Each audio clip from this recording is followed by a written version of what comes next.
Good morning, students. How are you? I hope everything is fine. आज का lecture शुरू करने से पहले मैं आपको बुक के बारे में ज़रूर बताना चाहूँगी बिकॉज हमने बुक के बारे में बात ही नहीं की है कि आप अपना स्टडी मटेरियल किस बुक से रेफ़र करेंगे। तो बुक का नाम है बिजनेस स्टैटिस्टिक्स, राइटर है TR Jain, SC Agarwal of VK publications. तो आप अपनी बुक जो है बिजनेस स्टैट्स की जल्दी से जल्दी अरेंज कर लें और ये इस चैप्टर के बाद, इस टॉपिक के बाद आपका प्रैक्टिकल भी शुरू है, तो बेटर है कि आप अपना कैलकुलेटर और बुक अपनी जब भी वीडियो आए उसके अकॉर्डिंगली लेके बैठेंगे और अपना जो है क्वेश्चन सॉल्व करेंगे। चलो चलते हैं आज के लेक्चर की तरफ। आज का टॉपिक है scope and limitations of statistics. पहले हमने किया था डेफिनेशन फंक्शंस ऑफ स्टैटिस्टिक्स और अब है इसका second part, scope and limitations of statistics. चलो आज हम शुरू करने जा रहे हैं। बिजनेस स्टैटिस्टिक्स मैंने पहले भी बताया था, प्लूरल सेंस सिंगुलर सेंस दोनों में ही है। प्लूरल सेंस में यूल एंड कैंडाल ने बोला है, by statistics we mean quantitative data affected to a marked extent by multiplicity of causes. तो इसमें मैंने हाईलाइट किया है क्वांटिटेटिव डाटा को। जो डाटा है, चाहे कोई टेबल हो, चाहे आपके मार्क्स हो, चाहे पॉपुलेशन सर्वे हो, चाहे किसी कंपनी की सेल हो, जब भी डाटा, जब भी कोई नंबर्स इकट्ठे आते हैं तो वो उसे हम स्टैटिस्टिक्स ही बोलते हैं और प्लूरल सेंस में बोलते हैं।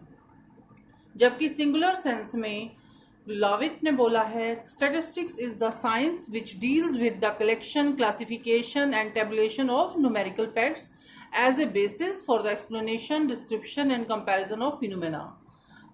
It is in a singular sense. तो इसमें मैंने हाईलाइट किया science, scientific method, scientific technique. ये जो है जब हम कोई इस पे टेक्निक या मेथड अप्लाई करते हैं तो ये सिंगुलर सेंस में जो है स्टैटिस्टिक्स का मीनिंग स्टैटिस्टिकल मेथड या साइंस से हो जाता है। हाँ जी, अब हम स्कोप की तरफ बढ़ते हैं। स्कोप में हमने 3 चीजें ऐड की हैं, nature, subject matter and limitations. Nature, science as well as art. क्या स्टैटिस्टिक्स साइंस है या आर्ट है? सब्जेक्ट मैटर, क्या इसमें डिस्क्रिप्टिव स्टैटिस्टिक्स है या इन्फ्रेंशियल स्टैटिस्टिक्स है? थर्ड, लिमिटेशंस, ये हम डिस्कस करने वाले हैं। फर्स्ट हम आते हैं नेचर ऑफ स्टैटिस्टिक्स की तरफ। क्या statistics is both science and art? Statistics जो है वो साइंस भी है और आर्ट भी है। Statistics as a science because its methods are basically systematic and have general applications. क्योंकि ये साइंस इसलिए है क्योंकि इसके जो मेथड्स हैं या फॉर्मूलाज हैं वो सिस्टमैटिक हैं और जनरल हैं। इट मीन्स चाहे किसी भी कंट्री में हो वो इक्वली एप्लीकेबल है। स्टैट्स के मीन का, स्टैंडर्ड डेविएशन का method, correlation, regression, index number, ये all over the world same formula है, no change in the formula. तो इसलिए हम इसे साइंस बोलते हैं। स्टैटिस्टिक्स एक आर्ट भी है because it is an art as its successful application depend upon skill and special appearance of statistician. It means ये आर्ट इसलिए है कि हमें कौन सा टूल कहाँ यूज करना है, उसको सक्सेसफुली अप्लाई करना और उससे रिजल्ट निकालना। It depends upon the statistician, so it is an art as well. So हम इसमें नेचर में साइंस और आर्ट दोनों ही स्टैटिस्टिक्स को हम डिस्क्राइब करते हैं। Then subject matter of statistics. क्या स्टैटिस्टिक्स डिस्क्रिप्टिव स्टैटिस्टिक्स और इन्फ्रेंशियल दोनों ही हैं? इसके टाइप्स हैं। क्या सब्जेक्ट मैटर में इसमें क्या क्या इंक्लूड रहता है? डिस्क्रिप्टिव स्टैटिस्टिक्स क्या होता है? विच describe the data and consist method and technique used in collection, presentation, analysis and interpretation of numerical data. It means इसमें जो है स्टैटिस्टिक्स की दोनों ही डेफिनेशन आती हैं जो डिस्क्राइब करती हैं कि उस डाटा से वो डाटा है क्या और उस डाटा से हम क्या रिजल्ट्स निकाल सकते हैं। जैसे फॉर एग्जांपल अब हम जो टॉपिक करेंगे आगे, centre tendency, dispersion and skewness, जो डाटा को डिस्क्राइब करते हैं। सेकंड पार्ट है inferential statistics which deals with methods help in estimating the characteristics of population and making decisions on the basis of sample results. It means जो describe के अलावा उससे हमें मीनिंगफुल रिजल्ट निकालना, it is included in the inferential statistics. Subject matter में descriptive और inferential statistics हम include करते हैं। फिर आते हैं हम लिमिटेशंस की तरफ। लिमिटेशंस मतलब स्टैटिस्टिक्स की काफ़ी बेनिफिट्स भी हैं, इंपॉर्टेंस भी है, लेकिन इसकी लिमिटेशंस भी हैं। लिमिटेशन का मतलब इसमें क्या कमियां हैं। तो इसकी पहली कमी है या पहली लिमिटेशन है only numerical fact. Statistics data के ऊपर आधारित है, फॉर्मूला डाटा पे ही लगेगा। अगर डाटा नहीं है तो स्टैटिस्टिक्स का कहीं भी यूज नहीं होगी। Then homogeneity of data. Homogeneity का मतलब होमोजीनियस मतलब सेम तरह का डाटा होना चाहिए। अगर आप 1 किलो चावल और 10 लोग और थर्ड कैटेगरी आ जाती है आपकी इतना एरिया, सो इसका कोई होमोजेनिटी नहीं है, ऑल आर डिफरेंट। होमोजेनिटी का मतलब आपका सारा डाटा या तो केजीज में हो या नंबर्स में हो या एरिया में हो, तभी वो डाटा यूजफुल है, अदरवाइज वो यूजफुल नहीं है। थर्ड है true on average basis. Statistics average basis पर तो ट्रू है, एग्जैक्टली ट्रू नहीं होता। जैसे अगर ह्यूमन पे हम कोई रिसर्च कर रहे हैं और उसमें आंसर आता है 1.5, तो 1.5 ह्यूमन नहीं हो सकता, एक और आधा इंसान, वो या तो 2 होगा या 1 होगा। सो एवरेज बेसिस पर ये आंसर सही होते हैं, अदरवाइज इसके आंसर बिल्कुल सही नहीं होते। ये एक लिमिटेशंस हैं। Only use by experts. Statistics को एक्सपर्ट्स ही यूज कर सकते हैं। जिसे स्टैटिस्टिक्स आती हो, जैसे आप अब सीखोगे तो आप उसे यूज कर पाओगे, लेकिन जब तक आप स्टैटिस्टिक्स पढ़ोगे ही नहीं, इसको यूज करने का आपको तरीका नहीं आएगा, तो ये यूजलेस है। And the last is miss use of statistics. Statistics का यूटिलाइजेशन तो होता है, बट मिस यूटिलाइजेशन भी हो सकता है। जैसे कि हमने कोई भी डाटा कलेक्ट किया और उसमें हमने आंसर्स चेंज कर दिए अपने हिसाब से, या जैसे हम अकाउंट्स अगर हम हैं तो उसमें हमने विंडो ड्रेसिंग शो कर दी। यानी जब हम डाटा से छेड़छाड़ कर सकते हैं तो स्टैटिस्टिक्स का मिस यूटिलाइजेशन हो सकता है, रिजल्ट को अपने तरीके से पोर्ट्रेट करना।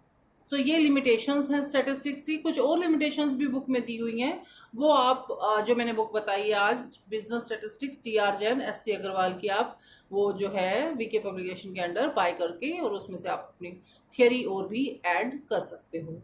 अब इसमें एक टॉपिक हमारा इंपॉर्टेंस ऑफ स्टैटिस्टिक्स है कि स्टैटिस्टिक्स की इंपॉर्टेंस कहाँ कहाँ है। इसमें सभी तरह के फील्ड हैं, administration, businessman, economics, political field, social field, banking and insurance, education and economic planning. ये सारे इंपॉर्टेंस के पॉइंट्स बुक में भी दिए हुए हैं। तो आप जो भी आज वीडियो में बताया जा रहा है उसके अलावा आप बुक भी जरूर खोल के देखेंगे। पहला हम लेते हैं इंपॉर्टेंस फॉर एडमिनिस्ट्रेशन। एडमिनिस्ट्रेशन का मतलब है कि किसी भी सिटी का, देश का या किसी भी स्कूल कॉलेज का एडमिनिस्ट्रेशन, तो वो तभी होगा जब हमारे पास उस स्कूल का डाटा होगा और उस डाटा पे हम जो है उससे रिजल्ट निकाल पाएंगे। लाइक हमारा जो है जैसे कोविड-19 में जो डिप्टी कमिश्नर ऑफ सिरसा है वो ये सर्वे करता है कि कितना लोगों को हुआ कोविड और कितने लोग बच रहे हैं या कैसे फैल रहा है। तो एडमिनिस्ट्रेशन भी स्टैटिस्टिक्स डाटा, जहां पे नंबर्स आता है वहां पे डाटा आ जाता है और वो हेल्प करता है स्टैटिस्टिक्स को एडमिनिस्ट्रेशन में। Second, importance for businessman. Businessman के लिए इंपॉर्टेंस है स्टैटिस्टिक्स की। इसकी जितने भी अकाउंट्स हैं वो सारे नंबर्स में होते हैं और सभी रिपोर्ट्स जो हैं वो स्टैटिस्टिक्स का है कि उसकी सेल कितनी है, परचेज कितनी है, एक्सपेंसेस कितने हैं, या प्रॉफिट हुआ या नुकसान हुआ, जो भी न्यूमेरिकल फिगर्स होती हैं वो बिजनेसमैन को हेल्प करती हैं कि हमें जो है बिजनेस इज इन प्रॉफिट और इन लॉस, और अगर प्रॉफिट में है तो इंक्रीज कैसे करें, लॉस में है तो उसे डिक्रीज कैसे करें या उसे प्रॉफिट में कैसे कन्वर्ट करें। थर्ड है इंपॉर्टेंस फॉर इकोनॉमिक्स। इकोनॉमिक्स भी आपने स्टडी किया होगा। इकोनॉमिक्स जो है वो इकोनॉमी से ही बना है। किसी भी नेशन की वेल्थ को या फाइनेंशियल पोजीशन को अगर हम मेजर करते हैं तो इकोनॉमिक्स में ही मेजर करते हैं। और इकोनॉमिक्स में जितनी भी पॉलिसीज बनती हैं, चाहे फिस्कल पॉलिसी है, चाहे मॉनेटरी पॉलिसी है, चाहे बजट्स हैं, वो सारा डाटा पे बेस होता है। और इकोनॉमिक्स और स्टैटिस्टिक्स बोथ आर सिस्टर्स। ऐसा बोला जाता है कि इकोनॉमिक्स डाटा के बिना आगे नहीं बढ़ सकती, क्योंकि उसमें डाटा के बेस पर ही हमें अगले डिसीजंस लेने होते हैं। Then importance for political fields. Political fields, political parties जो हैं वो इंटरेस्टेड रहती हैं कि वोट बैंक कितना है, पॉपुलेशन कितनी है, किस एरिया में कितने लोग रहते हैं, तो उन्हें भी अपना जो है सर्वे के लिए वो डाटा जो है चाहिए होता है। Importance for social field, social field का मतलब सोसाइटी, सोसाइटी का मतलब हमें सोसाइटी में लाइक ट्रांसपोर्टेशन है, बैंकिंग है, या जो है इंफ्रास्ट्रक्चर है वो कहाँ कहाँ बना है और कहाँ कहाँ बनना चाहिए, वहाँ पर अफेक्टेड एरिया में कितने लोग अफेक्टेड हैं, कितनी इंडस्ट्रीज हैं। तो सोसाइटी में भी हमें जितना भी डाटा हमें इंक्लूड करना होता है वो स्टैटिस्टिक्स के अकॉर्डिंगली हम उसे ऐड करते हैं। Then importance for banking and insurance, banking और इंश्योरेंस में भी स्टैटिस्टिक्स जो है इम्पॉर्टेंट रहता है। बैंकिंग में हमें कितने जो है लोग बैंक के अंदर जो है अपना अकाउंट जो है ओपन करा चुके हैं, या इंश्योरेंस में भी कितने लोगों को जो है कैजुअलिटीज होती हैं, कितने लोग इंश्योरेंस मैच्योर होता है और कितने लोगों का नहीं होता। तो जितना भी डाटा चाहिए वो बैंकिंग एंड इंश्योरेंस को हेल्प करता है।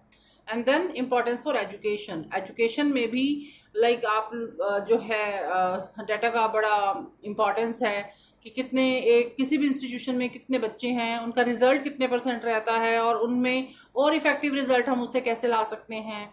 तो जहां भी डाटा आता है वहां पर हम स्टैटिस्टिक्स की एग्जिस्टेंस को मानते हैं। And last importance for economic planning, इसका मतलब जितने भी हमने डाटा बेस बनता है उसके बेस पर किसी भी कंट्री को आगे ले जाने के लिए क्या प्लानिंग करनी चाहिए, वो पिछले डाटा के बेस पर ही हम उसको आगे बना सकते हैं। सो ये इंपॉर्टेंस के पॉइंट है, ये आप बुक में से भी दे सकते हैं। आज का टॉपिक हमारा यहाँ पर खत्म होता है।